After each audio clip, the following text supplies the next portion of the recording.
What's up, everybody? Welcome to Kinda Funny Games Daily for Tuesday, September 5th, 2017. One day until Destiny. I'm one of your hosts, Greg Miller, alongside the Hispanic heartthrob, Andy Cortez. Look what the cat drug in. Oh my goodness, you're finally making your Kinda Funny Games daily debut. It is, yeah. How does that feel?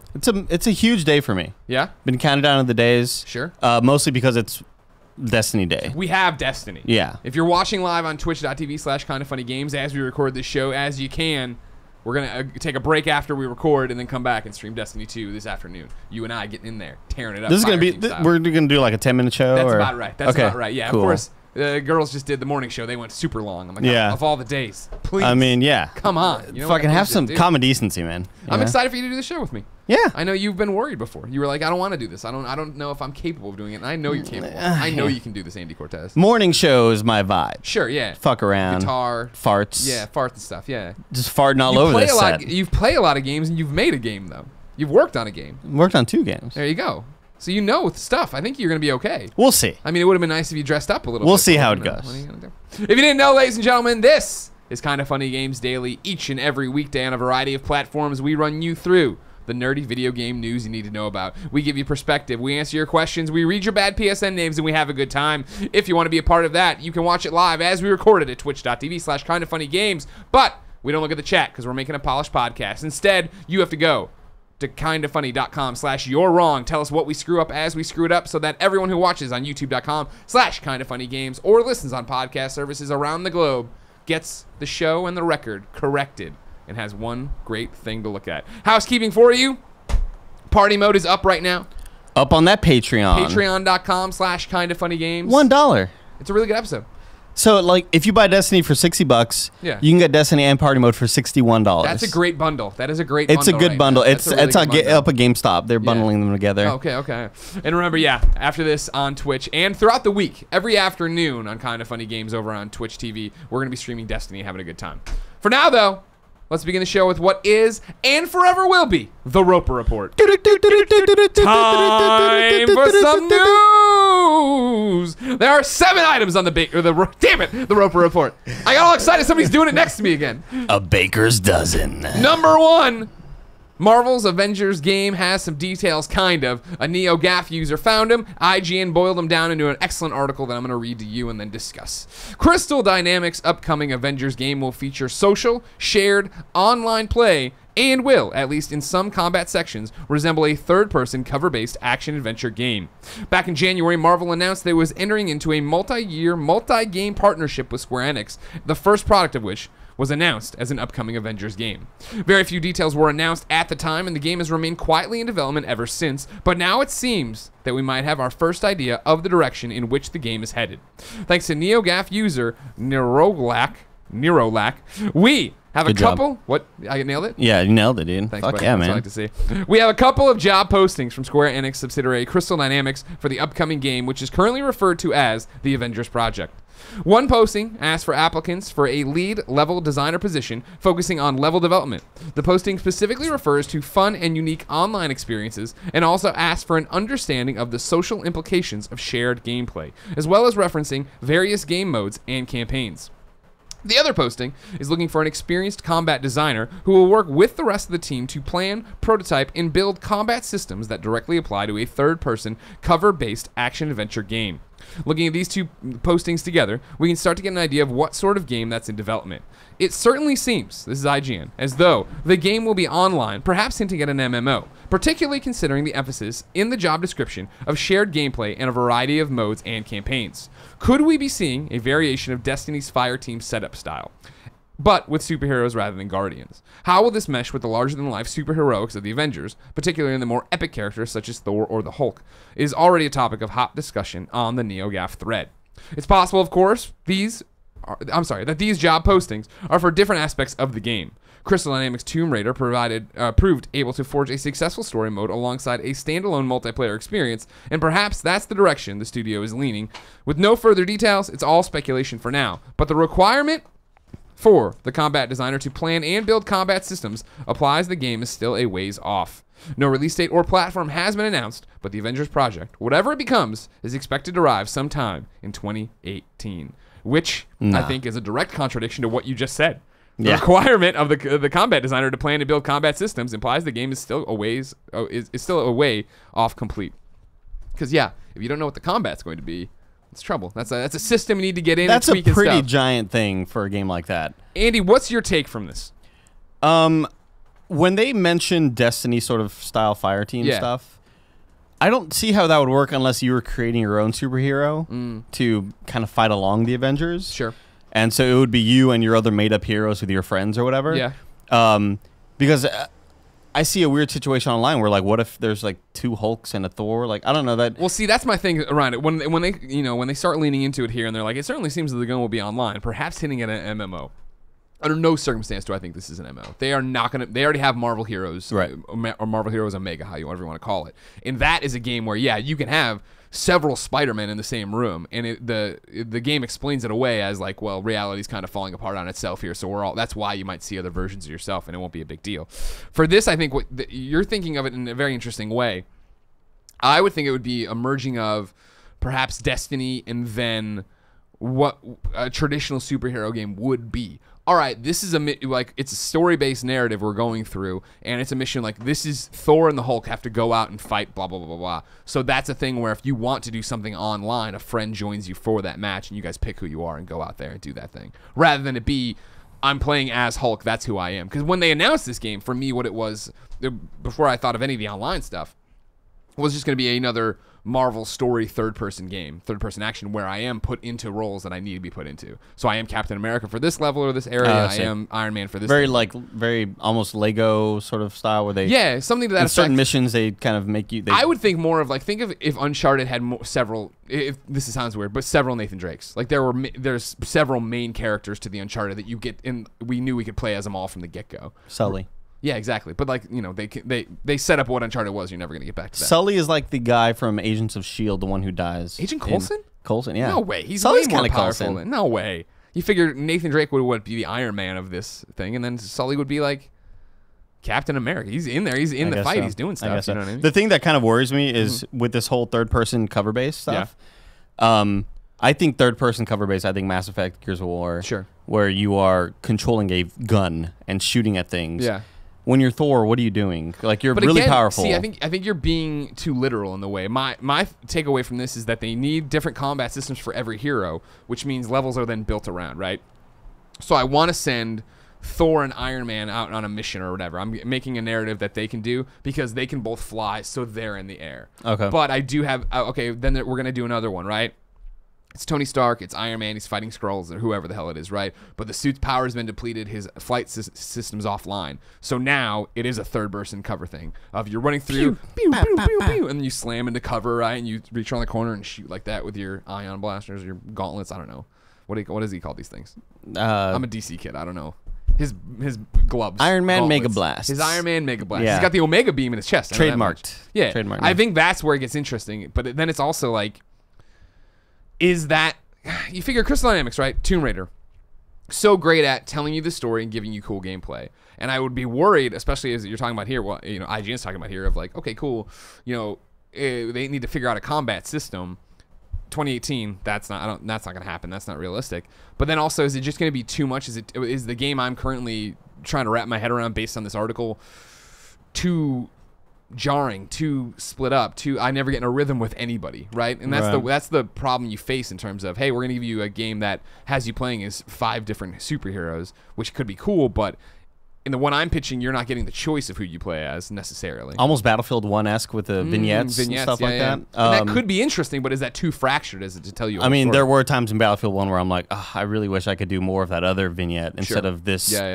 Tank one or whatever, But then this is the argument people are talking about here, and what you're bringing up is just the fact of if you had it any other way, then don't we water down and cheapen all the heroes? Like I like Marvel heroes, right? But it is weird to have like Spider-Man and the Hulk fighting each other, and they have or fighting with each other, but they have different powers, but they kind of have the same thing, and everybody's running around. You can find friendship anywhere these days, though, Greg. That's true. Friendship. Don't judge a book by its cover. They always say. You know what I mean? Yeah, that's what the Hulk says. Yeah. I'm fascinated more about this Avengers game. I wonder when we will. And I still do wonder if Xbox is trying to chase exclusivity. It sounds like a 2020 sort of game. You think so? You think it's that far out? 2019, yeah. Yeah, I mean, 2019 I think would be the earliest. That's the first time I'm like, yeah, that could actually happen. But I mean, again, we're going off of 2 things. And there is the thing of maybe we've got it all wrong, and this is just for an online mode. Or maybe the story and the campaign is all like mostly done, and they're just looking for someone to help with multiplayer, sort of like a horde mode sort of thing. Yeah, online thing. I don't know. We'll see. Number 2.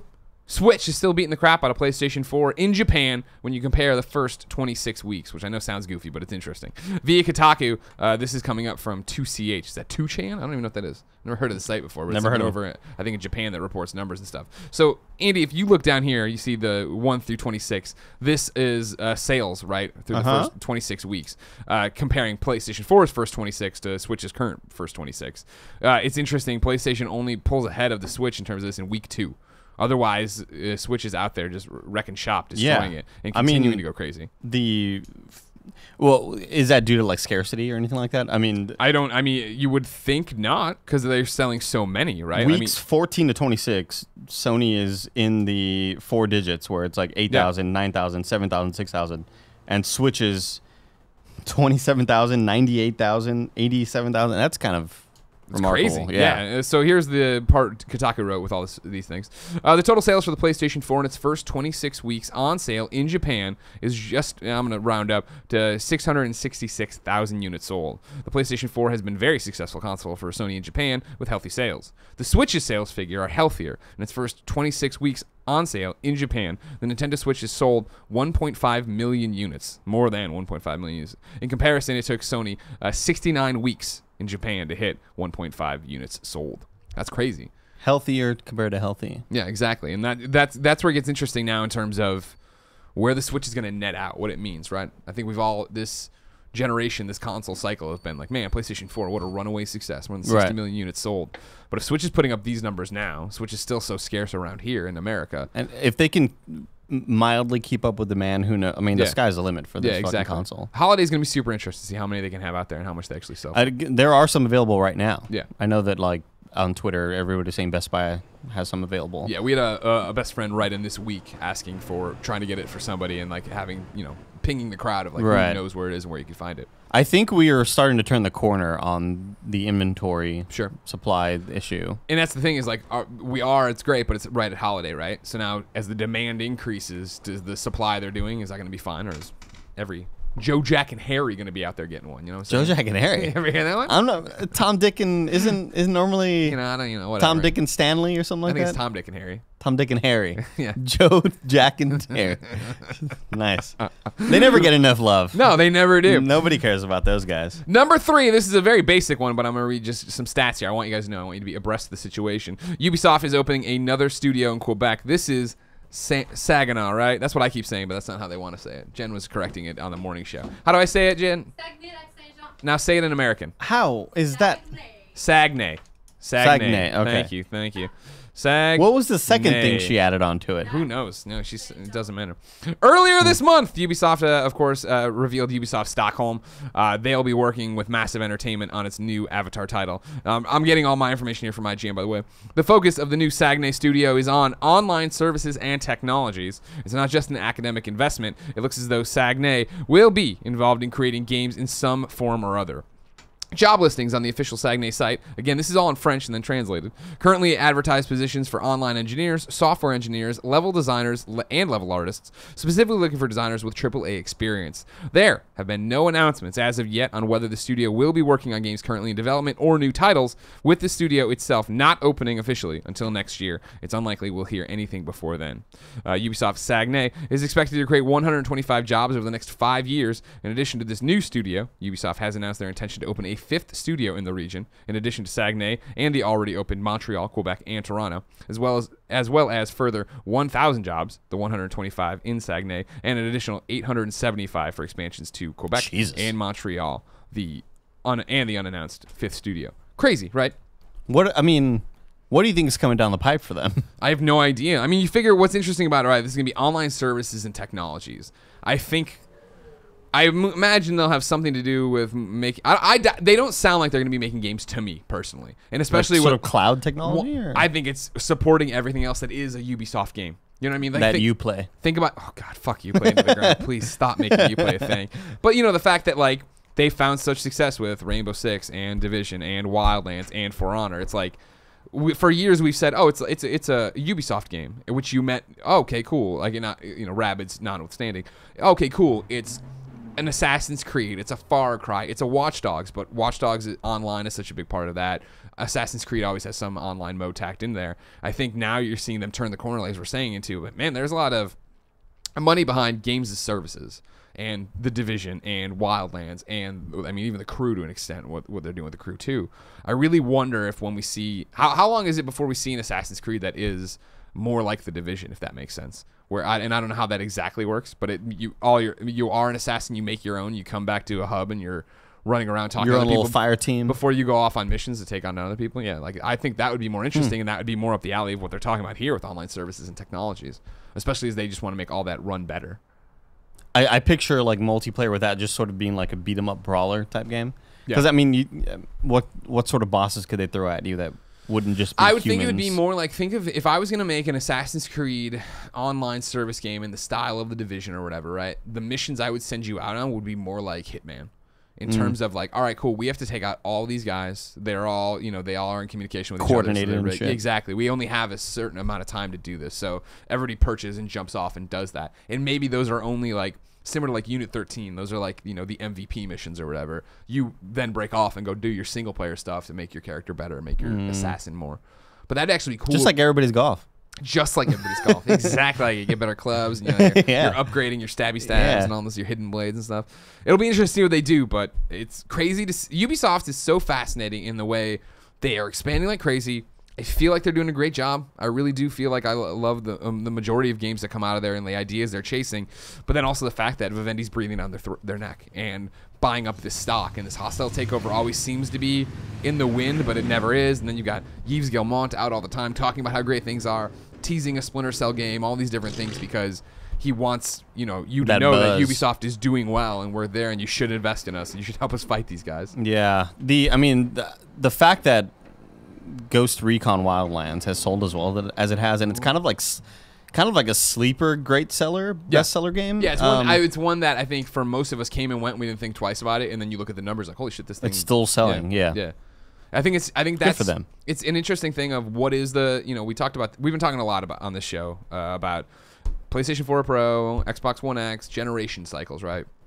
What is this generation going to be remembered for? I think it is that these open worlds, these online play, these sandboxes we all want to jump into, right? Where it's not a multiplayer mode, it's just a game that is that. It is a game like The Division. It is a game like Destiny 2. It is something that you just want to run out and be with people in. But if you don't have to. But, it's similar. Somebody wrote into this show this week or last talking to me about, I've always touted it and said I'm such a single-player person. But, like, it seems like all the games I've been playing this year that I'm super into I heard that. Multiplayer, right? Friday the 13th, Everybody's Golf, now Destiny 2. And there's something to that in the fact of I don't sit there and think of those. I don't think of Everybody's Golf as a multiplayer game, but I'm playing a lot of multiplayer with it. And Destiny 2 is coming out, and you and I are excited about it. We're going to play with Andrew. We're going to play with Gary Widow. We're going to have a whole bunch of stuff. Eventually, we'll play with Community when they get it out. But it's just like, oh, yeah, I guess that is really what it is, but it doesn't feel like that anymore. It's similar to how I think it's good for a downloadable game. Oh, it's downloadable game of the year. How that eventually faded away, and it was just, it's a game of the year. It's great for what it is, or what you can actually look at it and compare it to everything else. Yeah. Whereas I feel like these games are starting to fade too, is where it's not a multiplayer mode. It's not, we mentioned the last thing how Tomb Raider had a multiplayer mode, and it was so tacked on and shitty, and nobody played it, nobody cared about it because it wasn't really the game. It wasn't the core experience. But now you're getting these games where the core experience is. There's other people running around. Just more thought put into all that shit. Yeah, exactly, and that's what people want. Speaking of Destiny 2. Hey, yeah, I'm all right. It's also a good segue to number 4. You might not be able to play Destiny 2 right away, and this is via GameSpot. Bungie put up some stuff, and it says, with Destiny 2 servers online and more countries getting in, Bungie has warned that players might not be able to immediately access the game in order to regulate player population to provide stable conditions for Destiny gameplay. Server queues can pop up in Destiny 2 just as they could in the previous game. In other words, you may have to wait in line before you can play. A page on Bungie's website notes that these queues are separate from the original Destiny, so don't blame your friends still playing that game if you get stuck in line. Bungie also points out several things you want to be aware of, namely that you shouldn't back out of a queue and attempt to speed things up because you'll then start at the back of the line. Here's what Bungie says. If a player loses connection or is removed from the queue, their placement will not be retained. If a player reaches the front of the queue and is unable to connect to Destiny servers, they will have to re-enter the queue to try again. Queue times may vary depending on the server traffic and concurrent population. Andy, what do you think? I mean, there's not much of a surprise there. I mean, I like the fact that they're warning you about it. Yeah. And the fact that how many games that you get and you're all excited and you pop in there and there is this giant they're queue. setting the expectation. Exactly. Even yesterday, we were all jazzed about playing Destiny today. Yeah. And we've sort of, we have that mindset of like, there's a good chance it won't work.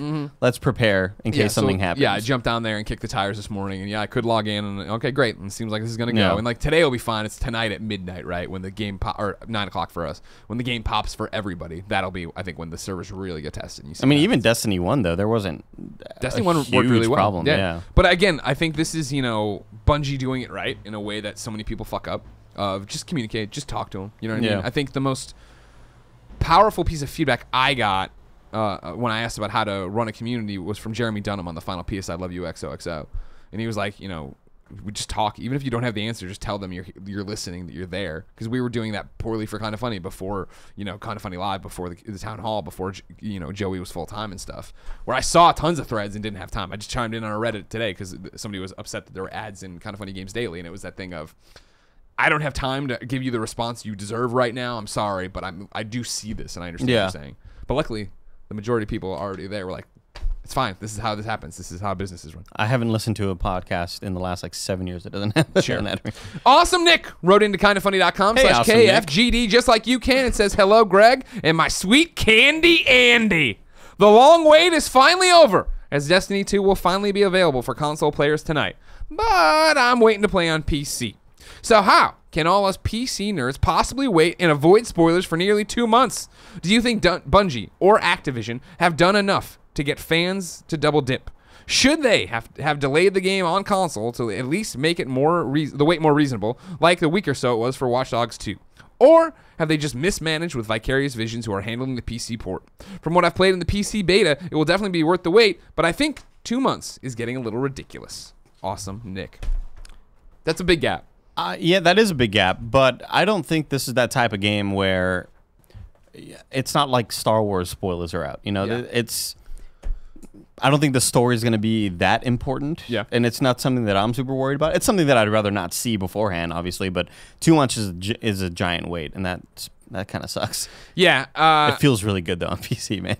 Fuck PC. You know that. I'm kidding. Don't get mad. Everybody calm down. No, it's that thing of, I would assume that, it was something that happened with the PC port that they fell behind schedule on. I don't know if there's ever been a statement as to why it's this big. There's this big of a gap. I would think that's the reason, though, is that something happened. Of course, you don't want to do this. You don't want to stagger your launch this way. You want everybody out there playing. However, maybe it's that something went wrong. They needed more time with the PC port. Maybe it's the fact that Destiny has a lineage on consoles, and there's a PlayStation bundle, and there's all this other stuff. Maybe contractually there needed to be a window so that people were driven to buy console versions of this game rather than that. I think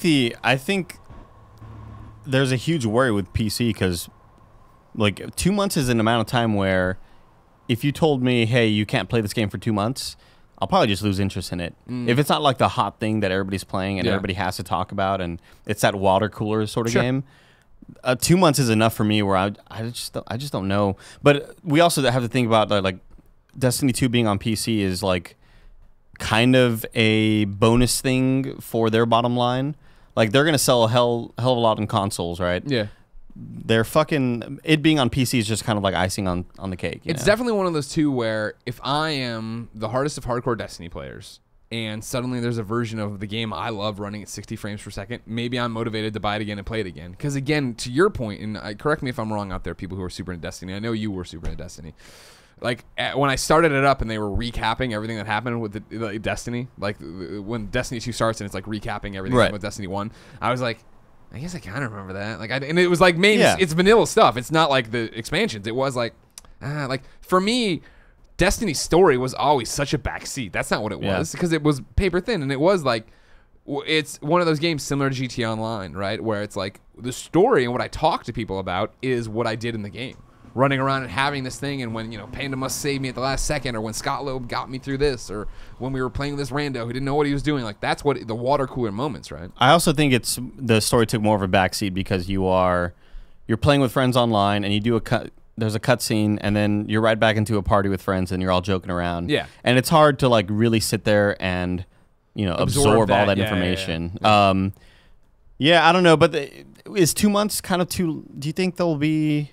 How soon do you think we'll get DLC for this? Like the first expansion or whatever? The first expansion you won't get for a while, right? No, there was a while for Destiny 1, I thought, right? I thought it was like summertime when it dropped. Maybe like spring-ish? six-ish months or something like that? Something like that. So like a real meaty thing, yeah. I don't think you have to. I don't know. And then you have to think about like, do you think that DLC is going to be staggered as well for PC? No, I don't think so. Hmm. Got to get it out, right? I mean, I guess is there a window of exclusivity for PlayStation versus Xbox on Destiny? I think there is, yeah. Oh, then maybe there would be then for PC as well. Sony's got that money, man. Sony got that money, you know what I mean? Throw Good it for around, them, dude. Good, congratulations. Shuhei, buying all these stuff. Yeah, good job. Right into kindoffunny.com/KFGD. Tell me if you care about Destiny being delayed. If it's gonna, what are you gonna do? You're a PC player. You want to play Destiny. What's your decision right now? I want to know. I am really worried about. I am really like curious as to know why it's being delayed so long. Because playing the beta, it feels great and it looks great. I don't know, man. The game development, man, it's hard. Tough, man. Weird, you know? Game development's tough, bro. And if you know why there is a gap and we've missed that, kindoffunny.com/you're wrong. We'll set the record straight at the end of the show. Number 5, here's where we're getting to some fast stuff for you, Andy, so we just get out of here. Minecraft Marketplace creators have made more than $1 million, says Twitter. Minecraft tweeted, prepare your best whoop. Prepared? Good. Because we're happy to say Minecraft Marketplace creators have now earned over $1 million. Whoop. I don't want to say whoop. I want to go woo like Ric Flair.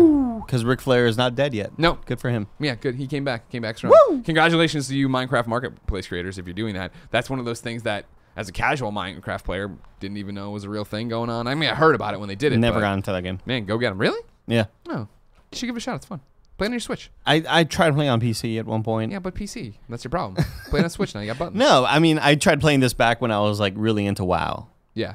And it's just, I just couldn't. It's changed a lot since then, you know. Has it? Yeah.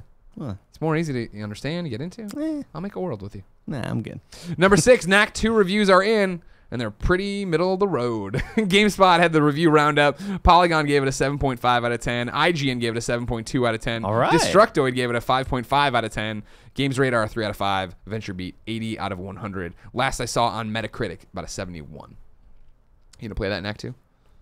No. I mean, not with all the shit out It's right the now, sequel dude. no one was asking for. Not with all the shit Facebook out right group. now. I mean, I don't know, man.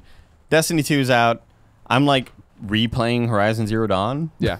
Or not replaying, You're but like picking it back up. actually picking it back up. Yeah, and I'm trying to beat that. Everybody's golf. There's no way. All right. No way. And then number 7, this is a correction. That wasn't our fault. It's just GameSpot got an update from 2K. NBA 2K18 on the Switch doesn't use amiibos after all. I wanted my Tim Duncan amiibo, man. See, that was the thing. Is it going to go that way, or is it going to be like I can get some kind of Yoshi power up in the game? You know what I mean? Have Yoshi out there as my center. He just shits out eggs on the court. And the other players like slip on the they slip, they break their ankles, everything. Yeah, dude. Awesome. Andy. What's up? NBA 2K18 on the Switch isn't out yet. If I wanted to know what came to the mom and grop shots today, where would I go? The kind of funny something. You're close. Sound it out. The kind of funny. Each and every.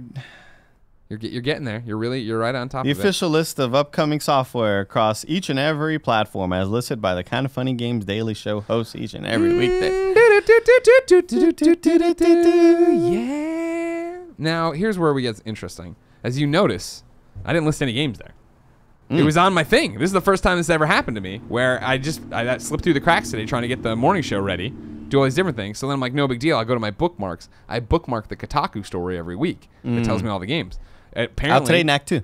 We know that. Knack 2 is out. We know that much. It seems though it got lost. Nothing else matters. It got nothing else matters. I never gave what they know. And so that's what happened. Yeah, what I wanted to do, the out this week thing, got bookmarked and then got put somewhere other than where it's supposed to be on my bookmarks. You don't have to justify your mistakes. Well, I'm just letting you know. I'm not justifying. I'm walking you through it. I see if it's on my dude. bookmarks bar. I make mistakes. But it's not on my bookmarks. I shut down the whole system one day, and Kevin had to come fix my mistake, and he got really mad at me. Yeah, he was really mad. Yeah. He was really, really mad that day. We make mistakes. Andy, What's you up? read ahead of new dates. I'm going to come back, and I'm gathering up where I screwed up here. New dates. Resident Evil 7's Not a Hero, which is in parentheses Chris Redfield, You know, is that's free. that DLC. That DLC. It's free. And the End of Zoe DLC, $14.99 if you don't have the season pass, will come December 15th alongside Resident Evil 7 Gold Edition, and there's no price on that yet. Yeah, no price for the Resident Evil 7 Gold Edition. $15 for Into Zoe. That's like their collector's edition, I'm assuming. Yeah, it's all the DLC. It's you know, hey, we're putting this thing out. Everything's amazing. Too spooky of a game for me, Too man. spooky. Man, I just get some spooks here and there, and I just cannot do it because I think about those spooks late at night. When you're trying to get to sleep. Yeah, I'm trying to get some sleep. So you haven't played it at all? You didn't play Resident Evil 7 at all? Dude, no. it's great. You should play it. I mean, I know it's great. I can't do it. I'll watch people play it. Yeah. I've seen several Let's Plays. Watched Game Grumps play it quite a bit. Don't pimp the other shows. Don't pimp the other people. Achievement Hunter too. Watch them play. That's too much. Don't pimp them, I'm saying. But no, it's not a game that I could ever put myself through. Okay. Read the question. Reminds me of Sixth Sense. Why? Was that movie too scary for you? It was like the first movie that like really fucked me up, where at night I was seeing stuff. Really? Yeah. Well, you also had you got a haunting at your house, didn't you say this once? Yeah, I mean, you want to talk about that on air? Nah, you afraid he's gonna come back? Yeah. Okay, we won't talk about it. We won't. He's listening. We won't call him out. He's listening. Nate McKinney wrote in to kindoffunny.com/KFGD with a Resident Evil question. I know him. Me too. Dear Greg and the Hispanic heartthrob himself, Andy Cortez. With today's news that Capcom will be releasing the 2 final long-awaited pieces of DLC for Resident Evil 7 and a Gold Edition on December 12th, do you think this will get people back into the game? I'm a huge fan of the series. I loved Resident Evil 7 and platinumed it soon after it came out. I've been eagerly awaiting these 2 DLC chapters, but the answers they'll provide to some of the questions, the ending left with. I know that ending. But has the ship sailed on this game? It came out so early in the year, it seems like a distant memory, and I barely hear anyone talk about it anymore. Curious to hear your guys' thoughts. We dive back into it and check out the DLC. And now that Resident Evil 7 is about to finally be put out completely to bed, where would you like to see the series go from here? Thank you for all the great content. Nate McKinney. So you're not picking it up. Nate McKinney. Yeah.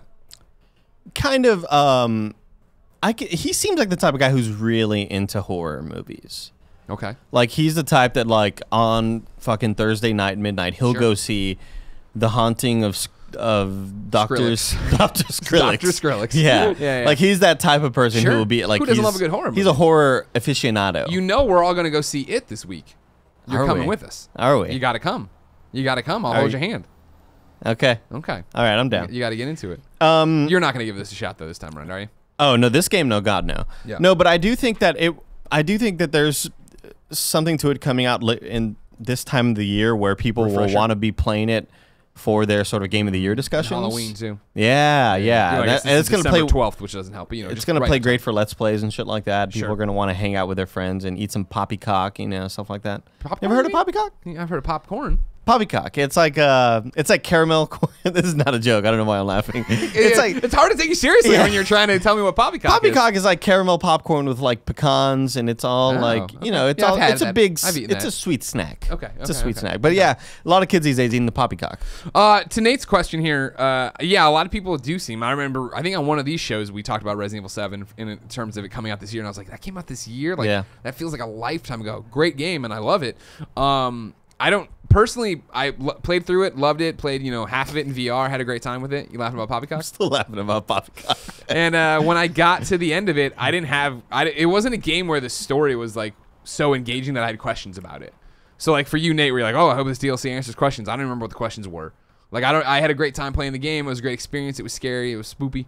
But at the end of it, I wasn't like, oh man. So like this DLC doesn't get me excited to go back and play it. I doubt I will. I briefly thought about platinuming it, but it was because there was nothing happening at the time, and then everything started happening. Because Resident Evil 7 was the first shot in like, all right, cool, Resident Evil 7's here, which means Horizon's coming, and Switch is coming, and Zelda's coming, and like it was just nonstop. Nier, Neo, all these different. I do feel like Resident Evil 7 is the game that dictates where the franchise goes from here, right? Yeah. So it's like this first person really engaging type of game, but it didn't sell that great, right? I thought it did.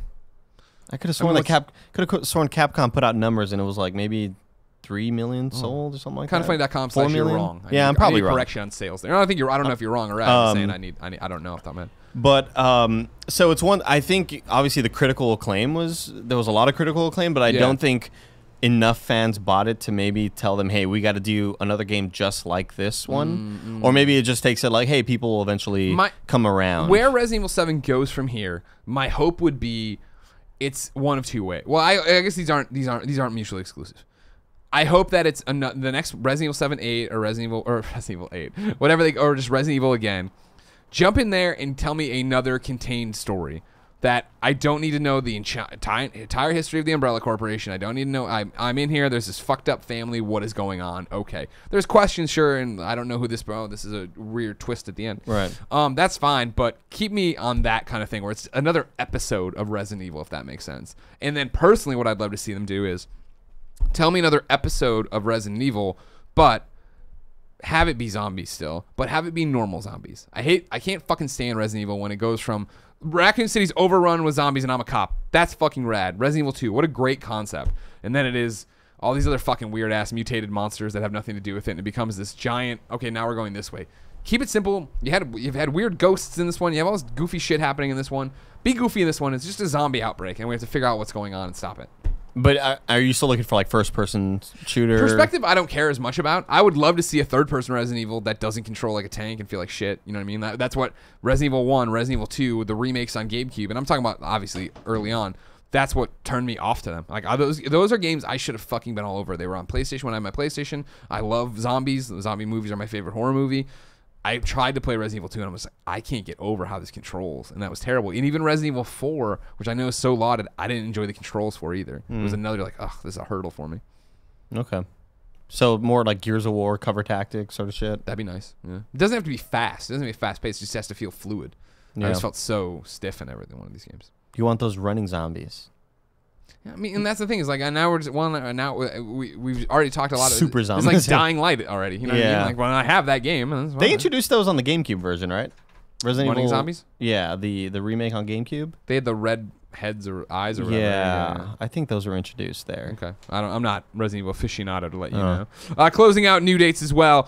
Gears of War 4 gets a September update soon. It features new maps, achievements, and matchmaking improvements. SteamWorld Dig 2 is coming to the PlayStation 4 and Vita on September 26th. Now, doubling back to what's out today, my good friends over at Kotaku have me set straight.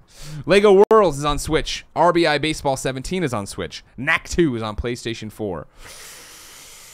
Udawara Unamana O Mask of Truth is on PlayStation 4 and Vita. A Whole New World is apparently out, but they gave no platform. Don't you dare close your eyes.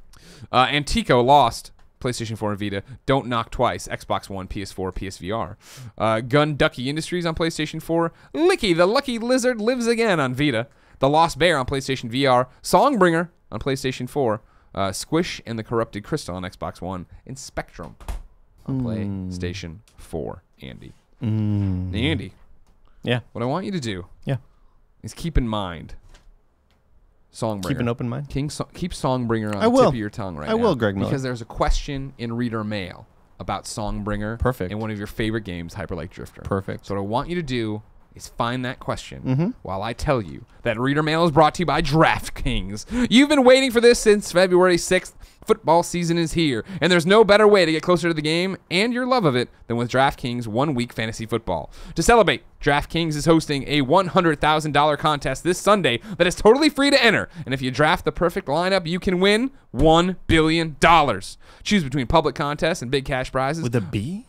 With a B. Fuck. Where does that start with a B? Every time somebody says $1 billion, they're like, with a B. And I remember I was back in Mizzou. When I was in the Columbia Daily Tribune, I was covering when they wanted to raise $1 billion, and the guy did that. He's like, $1 billion. I said $1 billion with a B. Like that had to start somewhere, right? This is kind of turning into like a Curb Your Enthusiasm conversation. Isn't that every podcast we get? Back to DraftKings or private contests where you can compete against a group of your friends. DraftKings also has beginner and casual contests where you play against people of a similar skill level. The best part is you get to draft a new team each and every week without any commitment. So get to DraftKings.com now and use the promo code KINDAFUNNY to play in DraftKings free contest with $100,000 in total prizes this Sunday. And if you draft the perfect lineup, you can win $1 billion. That's promo code KINDAFUNNY to play your first shot to win $1 billion this Sunday. This contest is totally free to enter, so why wouldn't you try it? You don't have shoes? Come on. I added the shoes part in there. Oh, okay.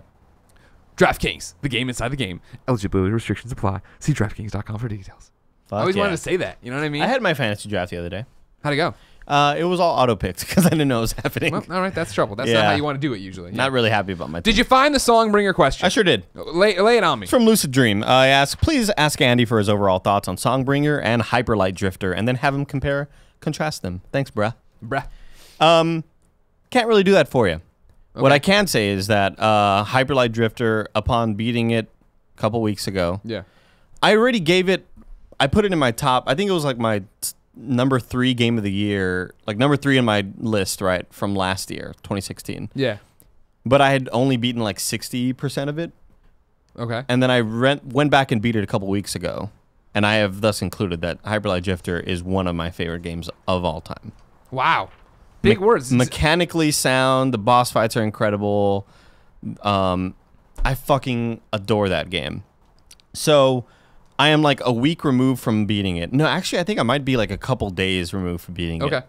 And we have Songbringer codes, so I was like, oh, it looks like Hyperlight. Let me try it out. Yeah. I will say that I only played like maybe 30 minutes of it because I think the highs of Hyperlight Drifter just I couldn't sour this game. Yeah, gotcha. The combat felt really floaty. Like you find the sword, it's very like Zelda. Like you go into a cave and you find a sword, and it's like, oh, this cool moment. Well, yeah. Yesterday, one of the guys who worked on it wrote in, and he was saying that it's inspired by like NES Zelda, right? Yeah, it's very much starts with a top-down. word. You type a word in, and that generates the world for you or something. Yeah, I mean, I don't even remember that. It was really early in the morning when I was playing this game. Yeah, the combat it doesn't feel as tight as I would like it to. Now, again, only played like 30 minutes or so before I was like, I'm going to play something else. I shouldn't play 2 very similar games this close to one another. Yeah. And then I think I fired up like Overwatch or something like that. But I did read an article from Kotaku saying that like Songbringer fucking rules. Okay. And one stupid small thing that really grinded my gears, what grinds your gears, Andy, about Songbringer? Was the text. Oh, the look of the font of the UI. It's really big and it's like very sci-fi looking, but all of the text looks like that. Okay. And this is just like normal conversation text, and that was like my design sensibilities are kind of like, I don't like that. Okay. And part of that is why I turned it off, which is a really stupid reason. But I mean, that's how games work. I mean, you're going to jump into something, right? You want to be aesthetically pleasing. You want to be into the gameplay. You want to have it firing all cylinders. Yeah. Back to your point, there's so many other things to play, right? Like, right. You can't sit there and be like, well, I'm going to force my way through this. I wouldn't mind if this like sci-fi looking font. It's kind of like Blade Runner-esque. Like, oh, okay. That's kind of the way the font looks. I wouldn't mind if like titles or places had that text. Yeah. But the conversation text just be like standard 8-bit pixel art or whatever. Yeah. The art style is kind of interesting. Again, Hyperlight is beautiful, and it's pinks and purples, my favorite type of colors and shit like that. I had a weird demo for Hyperlight Drifter a long time ago, like at I don't even remember, a PAX or something, maybe E3, it doesn't matter, where they were just showing like the multiplayer mode. And I remember me and like Marty played it or whatever, and I was kind of like, whatever, and like walked away and never gave that game the time of day again. Dude, it's so fucking Single player, I should do it. It is unbelievably good, man. It is straight up Zelda: Link to the Past with awesome like Bloodborne, your Dark Souls sort of dash mechanics or whatever. Like you're constantly dodging out of the way of attacks. The boss design is so fucking great, dude. It's unbelievably good. And just the way that they reward you for exploration. There's secrets everywhere. Like everywhere you go, there's like, you look for a little symbol on the ground that's like really hard to find, and you see a symbol, you're like, all right, there's a secret around here. Let me walk through this wall, which looks like a wall, but it's really a little path that takes me to like find some treasure. It's so fucking good. Okay, I love it. I'll look into it. Ringing endorsement for Hyperlight Drifter, not Songbringer. Hyperlight Drifter. I'm gonna give Songbringer a chance again. Okay, come back and let me know. After that article from Kotaku. Nick Frontiero, pronounced Frontiero, not Frontiero, writes in and says, "Hi, Greg, and my sweet candy Andy. I'm hooked on that everybody's golf, but now have Destiny 2. Yeah. I'm a casual Destiny player that likes the game for its PvE content, combat, more than the PvP. That goes for most games, but some games have turned it around on the competitive modes. All right, but some games I've turned around on the competitive modes. There you go. Where do you stand with PvE and PvP modes? And are there any games that change your opinion of them? Thanks for all that good. My dog Nick 96. P.S. Andy, party mode rocks so hard. Party on. Party on. You're PvE? I'm totally PvE. When you it play came, Overwatch. Exactly. Yeah. Overwatch is the game that totally turned me around on it. Interesting. PvE, I was PvE through like fucking World of Warcraft and all that shit. Yeah. I never did like PvP or versus modes. I was super into PvP back in the day with like the Halos and stuff like that. Back when I was actually good at those sort of first-person shooter games. And then Overwatch came around. Well, I mean, even playing through Destiny 1, I was all about PvE. And I would do Crucible if I absolutely had to. Or if my friends were playing Crucible, I was like, I want to play with them. I might as well jump in with them. Yeah. I don't want to be alone, like, fucking finding spin metal or whatever. Just patrol the moon, man. That's what I did a lot when I was waiting for people to come on. Yeah. And then Overwatch came around and totally turned me around on it. What about it got you in, you think? I think it's just the ability to help your team without having to be an awesome fucking no-scope headshot guy. Gotcha. The fact that you can heal and deal damage and help your team in a different way that's not just like I'm a fucking awesome Alfredo Diaz. Fucking Alfredo Yeah, Diaz. he's so good at those games, dude. Yeah. But I will say that I started playing PvP in the beta, right? Yeah. And I was using like a hand cannon mostly, and I was like, I'm so bad at this. Everybody's killing me. And then I switched to the standard assault rifle, I think, that they give you in Destiny 2.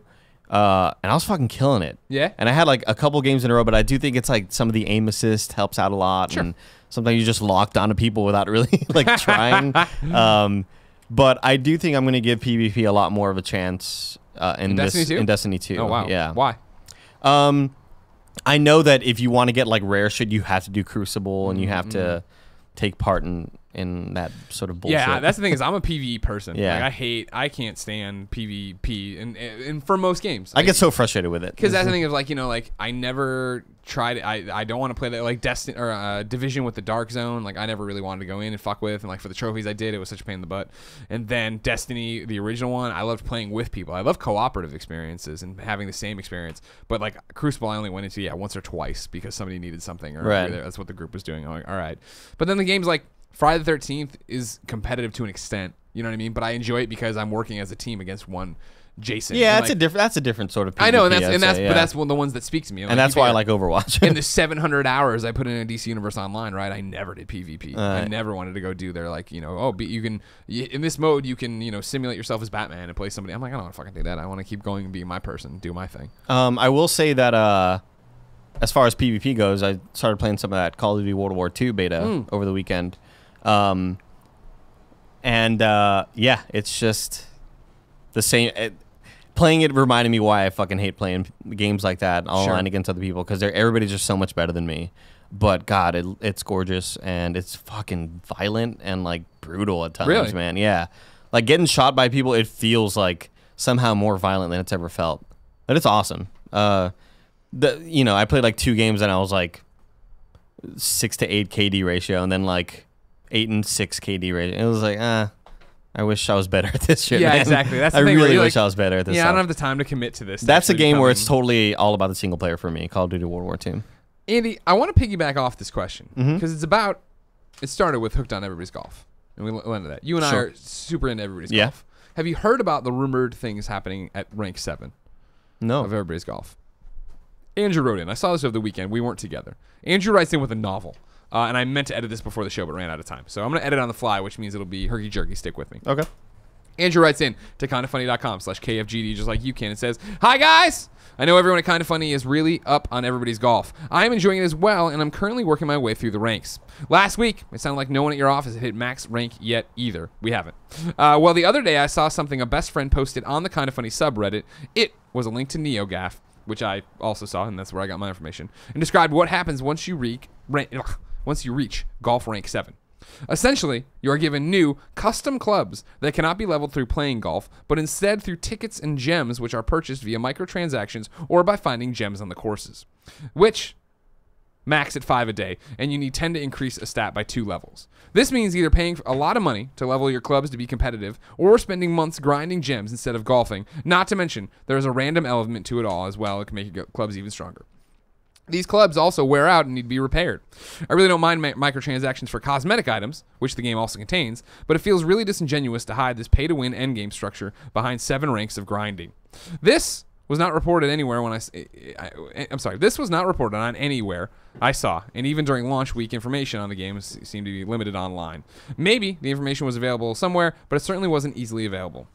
I get that this isn't a full part, and then he continues to go. Like, just eyes still going, blah, blah, blah. This didn't make it to the Roper Report, and I always feel like reader mail is a great point to put in where rumored stuff or whatever. I saw this on Gaff. I had seen this off of our subreddit too, and that's where I found it on Gaff. Number one, since I haven't done it and gotten there, I don't know exactly what's being, there's a report of it that they break down, they do this and stuff.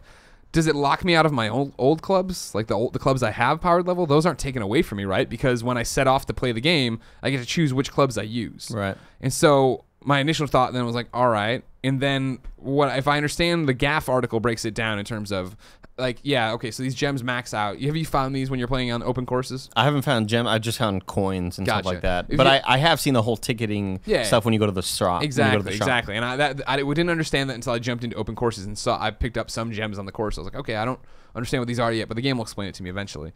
But the Gaff math that I read, and granted I was running around doing stuff this weekend, but that I saw at PAX on the Gaff thread, was something to the effect, I want to say, of $40 to get a full upgraded set or doing this kind of thing. I don't care, and I know that sounds weird. Now, I don't care, number one, because I'm not there. But number two, that if it's what it sounds like when he gets there, okay. If I can use my old clubs, I don't care. And people were like, oh, but the kids online who are getting the condors, are doing these crazy things and, like, setting the scores so out of reach for everybody, will be using these clubs, and that's will be how they do it. And I'm like, I don't care. Like, when I go on to the open, and maybe this is just a Greg Miller thing. When I go on to the open course, I don't care if I'm number one in that. I'm trying to get I'm trying to get a birdie so I get all the coins to spit out there. Yeah, I'm on the same boat where it doesn't affect me, so I don't care either. Yeah. Like, I'm never going to play this game that seriously where I care about daily rankings and shit like that. Exactly. Like, if I do well, if I hit like a hole-in-one on a par 4 and I'm like, oh, ranked 281, I'm like, oh, that's cool. Yeah. That's neat. Whatever. Yeah. It doesn't affect me that much. I will say though that I did kind of feel like something like this was coming because when you select your golf ball or you select your golf club, it says like this item does not wear out. Yeah. And I was like, ooh, does that mean that like when you get higher, you'll get items that eventually fuck up? I mean, that's kind of shitty. But if you don't have to use them, who cares? Yeah, and so that would be my... and again, I want to be very clear. We are talking about something we haven't experienced. Right. I haven't seen a YouTube video on this. I've only seen this thread that I read through at PAX, so I don't have maybe the whole grasp of it. Write in with links or whatever you have for me at kindafunny.com/KFGD. My thought process then would be this. All right, cool. The clubs you're talking about aren't meant for everyday use, right? Are they only online stuff? Well, I'm saying that those are clubs I'm going to save. Like I say, when I get these like trick balls, I save them for a moment where I really need them. I would assume. I see. Where it's like, yeah, okay, I am really good at this hole and I want to crush it and I want to do this and blah blah. Blah. And people are like, well, playing online against people, and when I play Andy or Barrett or Jen, like I'm not really worried about the fact that they're going to come out with these clubs that are so much better because I know they won't. Number one, because I know how we all play this game. Yeah. But then just number two, and this is something else I've said about Everybody's Golf, and again, maybe it's just Greg Miller. I always feel like when I'm playing Everybody's Golf, I'm playing against myself. It's always that thing of like, I fucked that up. I did that. Yep. I could have done better here. Like you're better at the game than me. So, but I love playing with you and I love seeing what you do. And like, but I'm never like, fucking Andy. Like I'm not. It's the opposite for me of going into the Crucible and getting headshotted and getting killed and blah blah. Because I'm still improving myself. And I guess I'm talking about like getting better every day, man. Just getting out there working as a team. 110%, dude. Yeah. But it's just that's not how I play the game. Like I just don't see the game as being this. It's the same thing. Whereas if you were playing Overwatch, you're playing World War II, and like you have to grind out for this gun that fucking auto locks on heads and like well that sucks and that's stupid. But it's not apples to apples. I don't feel. Right. Maybe I'm wrong, and I'd love to hear it, and I'd also love to see a video explaining all this stuff if somebody's got it up yet. But it's also a great thing too of to the question, which was written in by Andrew, is the fact he's like I saw no one talk about this at launch. I think that's another great example of. No one beat this game. No one got that far into this game. This happens all the time. It's the fact that you get a game for review and you play through it, and it is an argument that I've made and will continue to make for the most part. This is one of those ones of, I guess maybe you can have an opinion on the 30 seconds you play of a game, or 30 minutes that you play of a game. When you're reviewing a game, this is that red herring. Maybe, and it sounds like it would have been hidden at the end because they know they would get flack for it, but they know that if I'm big site X and I'm going to play this game, if I get through 5 ranks of golf, right, that's a good chunk of time. Yeah. If I've gone through that much of the 7, like I'm feel confident that I understand this game and can review it and can go. Are you at 5? No. No, I'm 4.5 after last night. Okay. Jen's at 5. She's insane, but she doesn't have a job. She can play this. Jen's the one that failed you on this.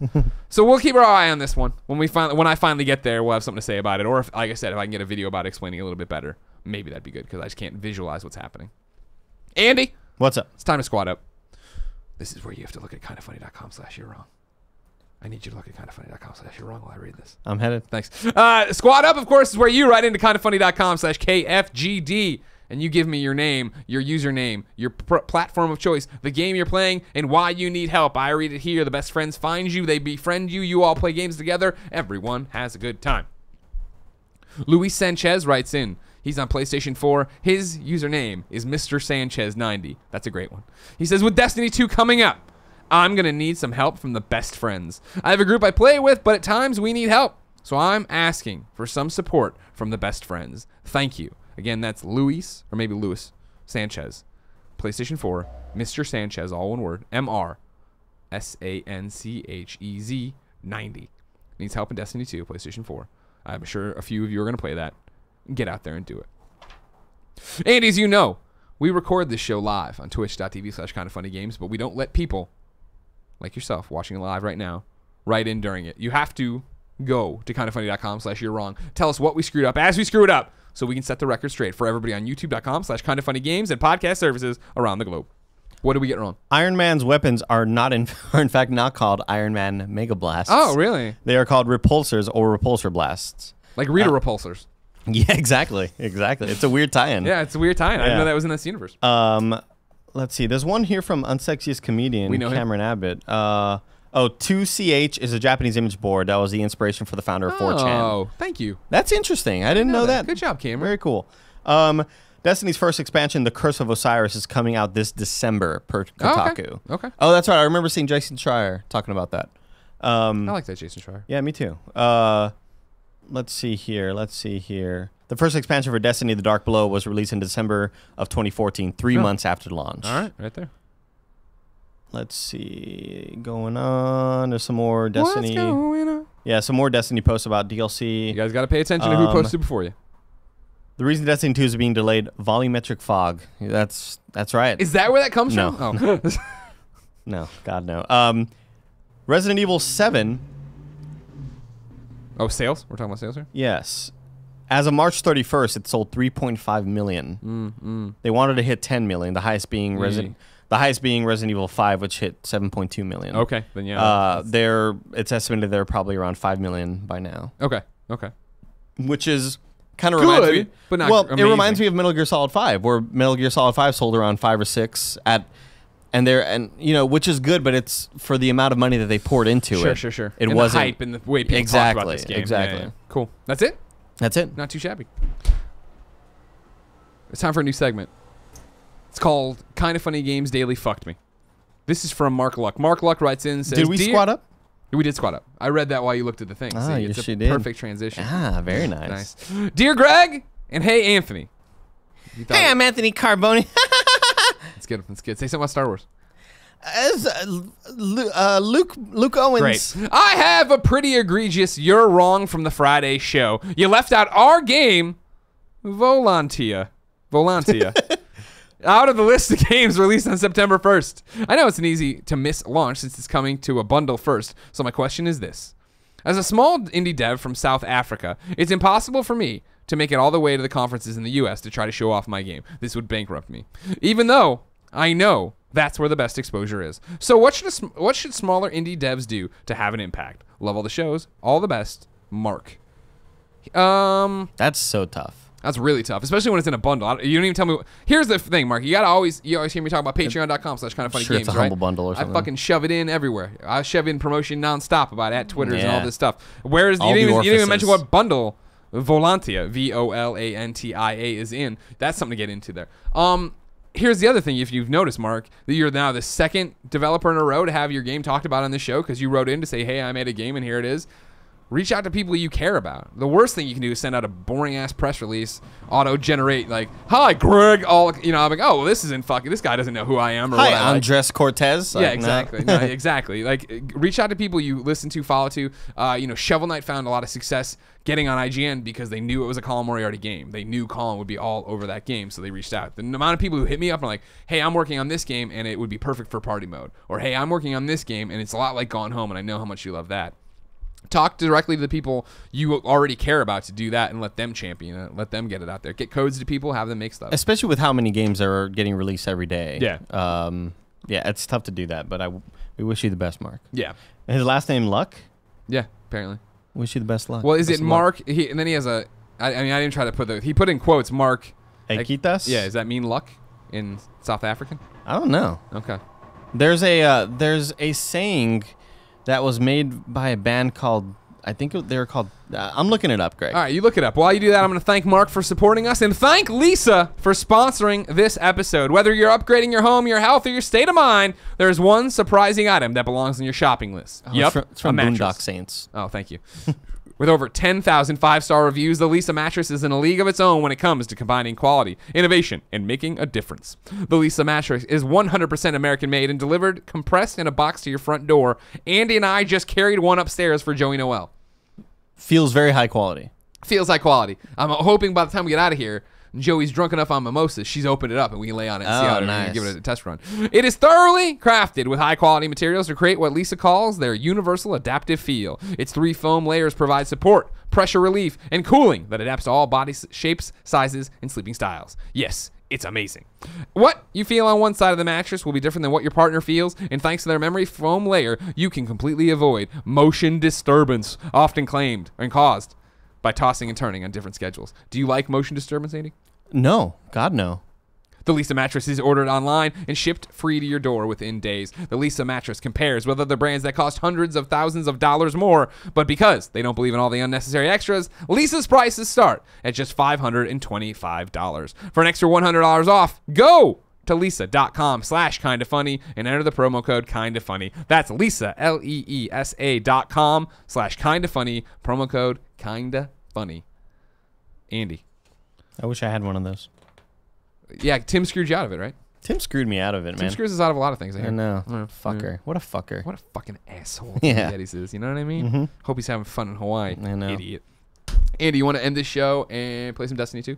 Yeah. Yeah, that sounds good. All right. That's what I like to hear. We got some leftover pizza? Yeah, we do. We do have leftover pizza. We're about to have a day here, man. We're about to have a day. I'm ready. If you're watching live on twitch.tv/kindafunnygames, we are going to take a break. We'll cut this feed. I'm going to read tips and subs as always. Cut the feed. We're going to bring out a second monitor. We're going to set everything up. We're going to play here for a few hours. Remember, if you're watching later on youtube.com/kindafunnygames or listening later on a podcast service of your choice, each and every afternoon this week, with the exception, Thursday we're doing the Gamescast, but we'll stream it after or before that.